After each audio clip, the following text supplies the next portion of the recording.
সবাইকে শারদীয় শুভেচ্ছা। প্রতিমা দেখলাম, পুরোহিতরা হচ্ছে এখানে পুজো করছিল, তো দেখে অনেক ভালো লাগলো। তো দুর্গাপূজা উপলক্ষে আজকে আমরা যে আয়োজনটা করছি 1 টাকার পুজোর বাজার এই রমনা কালী মন্দিরের সামনে শুরু হতে যাচ্ছে সনাতন ধর্মাবলম্বীদের সবচেয়ে বড় উৎসব শারদীয় দুর্গাপুজো। এই পুজোকে ঘিরে রমনা কালী মন্দিরে শেষ মুহূর্তের প্রস্তুতি এবং কি কি আয়োজনে থাকছে চলুন জেনে নেওয়া যাক।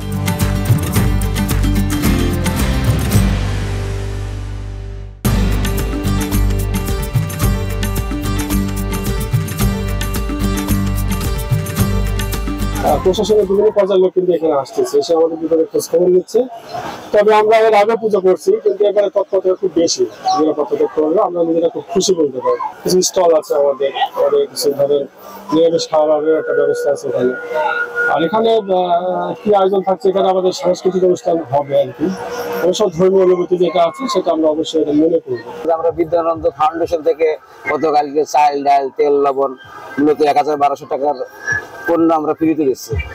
আর 2 দিন যাবত চলতেছে যে 1 টাকায় পূজার বাজার। যত গরিব মানুষ আসে, যারা সামর্থ্য নাই পূজায় যেটা রঙিন জামা কাপড় পরবে, সেগুলোর ব্যবস্থা আমরা করেছি। এবং দেশ বিদেশে সকল জাতি ধর্ম বর্ণ নির্বিশেষে হিন্দু, মুসলিম, বৌদ্ধ, খ্রিস্টান, নৃগোষ্ঠী, ক্ষুদ্র গোষ্ঠী, জাতিগোষ্ঠী আছে, সবাইকে আমরা রমনা কালী মন্দিরের পক্ষ থেকে নিমন্ত্রণ জানাচ্ছি আপনার চ্যানেলের মাধ্যমে।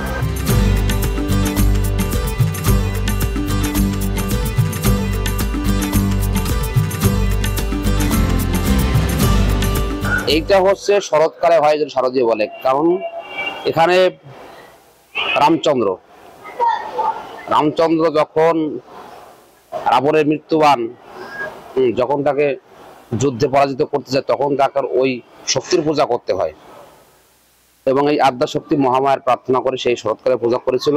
এই জন্য এটাকে শারদীয় দুর্গা উৎসব বা দুর্গা পূজা বলে।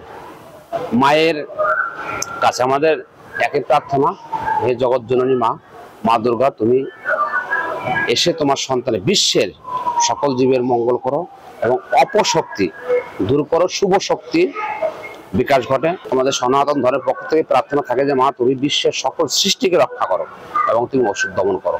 29 তারিখ সপ্তমী, 30 তারিখ অষ্টমী, 1 তারিখ নবমী এবং 2 তারিখ দশমীর মাধ্যমে মায়ের বিদায়ের পালা, মায়ের বিসর্জন। প্রতি বছর দুর্গাপূজা উপলক্ষে আমাদের বিদ্যানন্দ ফাউন্ডেশন থেকে আমরা 1 টাকার পুজোর বাজার করে থাকি, 10 টাকার পুজোর বাজার করে থাকি। তো এটা শুধু যে হিন্দু ধর্মাবলম্বীদের জন্য করছি তা কিন্তু না, আমাদের প্রতি বছরের ঈদে, তারপরে ধরেন আরো অন্যান্য যে প্রবারণা উৎসবগুলো থাকে অন্যান্য ধর্মের, আমরা প্রতি বছরই কিছু না কিছু করে থাকি। তো দুর্গাপূজা উপলক্ষে আজকে আমরা যে আয়োজনটা করছি 1 টাকার পুজোর বাজার এই রমনা কালী মন্দিরের সামনে, এটা আমাদের গত 2 দিন আগে থেকে কার্যক্রমটা হয়েছে। সুবিধা বঞ্চিত যে মানুষগুলো আছে তারাই হচ্ছে এখান থেকে বাজার করার সুযোগ পাচ্ছে। আমাদের সনাতনী যে কালচার গুলো আছে এগুলো বাংলাদেশের জন্য, বাংলাদেশে তুলে ধরুক।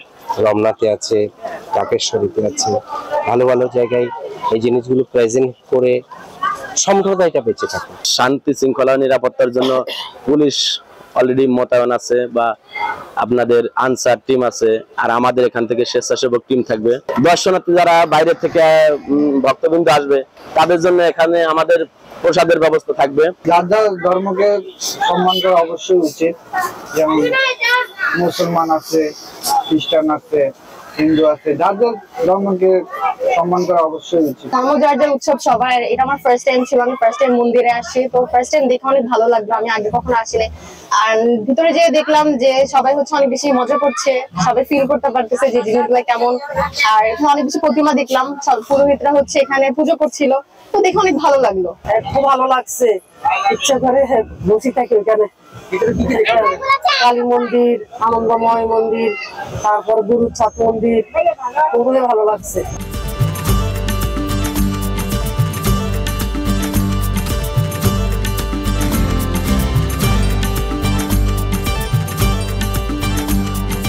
দুর্গোৎসবকে ঘিরেই বাঙালি সনাতন ধর্মাবলম্বীদের নানান আয়োজন, এবং সেই নানান আয়োজনের খবর জানাতেই বাংলা অ্যাফেয়ার্স। সাদ রহমান, বাংলা অ্যাফেয়ার্স, রমনা কালী মন্দির, ঢাকা।